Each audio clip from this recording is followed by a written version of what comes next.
நிறைய விஷயங்கள் புதுசாக லேர்ன் பண்ணியிருக்கீங்க இல்லையா? இந்த மாதிரி காம்படிஷன் மூலமாக உங்களுடைய கான்ஃபிடென்ட் இதெல்லாம் நாட் ஒன்லி காம்படிஷன், இது ஒரு எக்ஸ்பீரியன்ஸ். நமக்கு ஒரு நல்ல ஒரு எக்ஸ்பெரிமெண்ட்ஸ் வரும்.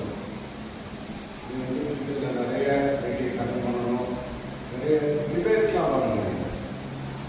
பட்டிமன்றங்கள் அது மாதிரி பண்ணும்போது, டிபேட்ஸ்லாம் பண்ணும்போது நிறைய உள்ள கருத்துக்கள் பரிமாறும் போது ஒவ்வொருத்தரும் எதிர்கருத்துக்கள் எதிர்கருத்துக்கள் சொல்லுவாங்க. ஆப்போசிட் இந்த மாதிரி நிறைய மெசேஜஸ் நம்ம வாங்கலாம். உங்களுக்கு ஒரு டாபிக் இருக்குது, டிபேட்ஸ்லாம் நிறைய பண்ணுங்க, ரொம்ப அருமையாக இருக்கும். அதே மாதிரி சில டாபிக் பார்த்தீங்கன்னா தனி மனிதர்களால் உலகை மாற்றலாம். நிறைய மார்ட்டின் லூதர்லாம் சொன்னீங்க, ஒரு நெல்சன் மண்டேலா, நிறைய பேர் உலகத்தை மாற்றத்துக்கு நிறைய இருக்காங்க. நம்ம என்ன செஞ்சோம்? அதை பற்றி பேசுறதுக்கு தான் நம்ம இருக்கிறோமா? ஹிஸ்ட்ரி பேசினா மட்டும் போகாது. Create history. சரியா? நாம் வரலாறு படைப்பவர்களாக மாறணும். வரலாறு நம்ம பற்றி பேசணும். அதுக்கு தான் அடுத்தவங்களை பற்றி நம்ம படிக்கிறது. அவன் என்ன பண்ணா, இவன் அது பண்ணான்னு சொல்லிக்கிட்டே போகக்கூடாது. இவங்க என்ன பண்ணாங்க, அதுக்கெல்லாம் நிறைய புத்தகங்கள் புக்ஸ் படிக்கிறது. சப்ஜெக்ட் கிளாஸ் புக்கை பற்றி படிக்காங்க. நிறைய வெளியில இருந்து நிறைய பேர் அறிஞர்கள் எழுதிய புத்தகம் படிக்கும்போது நோட் பண்ணும்போது உன்னால என்ன பண்ண முடியும்? இந்த இந்தியாவுக்கு என்ன பண்ண முடியும்? வேர்ல்டு இந்தியாவில் என்ன பண்ண முடியும்? ஏதாவது ஒரு மாற்றத்தை பண்ணி பாருங்க. இல்லை என்னுடைய ஸ்டேட்டுக்கு என்ன பண்ண முடியும்? இந்த போதை ஒழிக்கிறதுக்கு என்ன பண்ணலாம்? ஏதாவது நம்ம 4 பேர் சேர்க்கலாம்.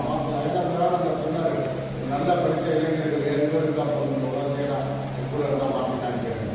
அந்த மாதிரி ஒவ்வொருத்தரும் நீங்கள் கிழக்கரை பார்க்கலாம். கிழக்கரை பார்க்கறதுக்கு ஒவ்வொருத்தரும் என்னுடைய ஃபாதர் எவ்வளோ முயற்சி பண்ணுறது, தனி மனிதனாக இருந்து எவ்வளோ விஷயங்கள் இன்றைக்கு இந்த பள்ளிக்கூடம் உருவாகுது.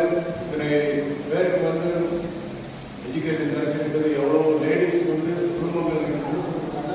ஒரு தனி மனிதர் போராடி பணம் காசு இல்லை, சரியா? எத்தனையோ செல்வத்திற்கு கோடிக்கணக்கில் அந்த ஊரில் பணம் வச்சுருக்காங்க.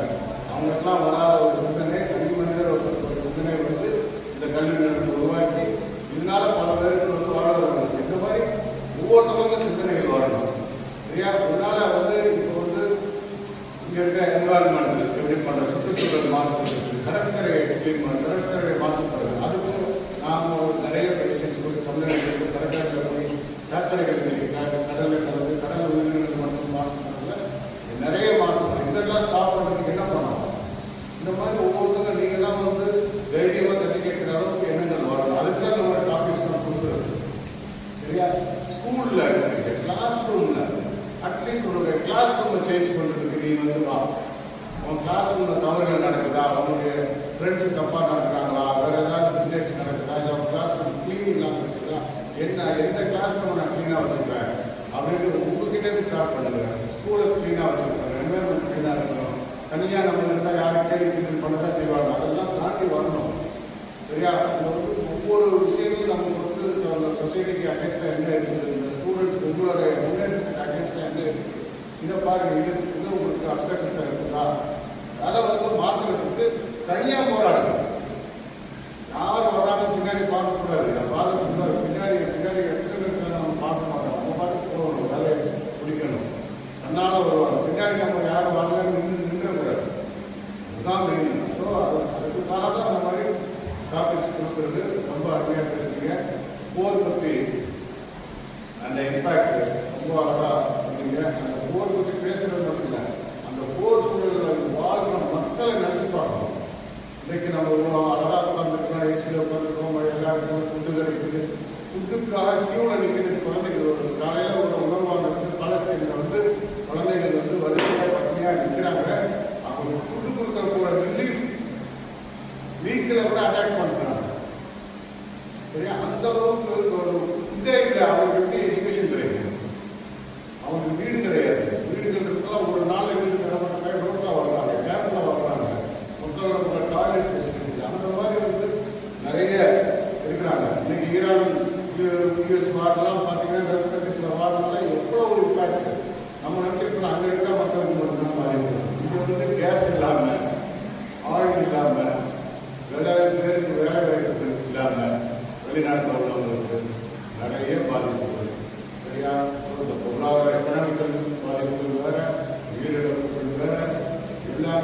இறைவன் சொல்றான், உங்கள் கைகளாலே நீங்கள் உங்களை நாசமாக்கி கொள்வீர்கள் அவகாசம் சொன்னார் இருக்குது.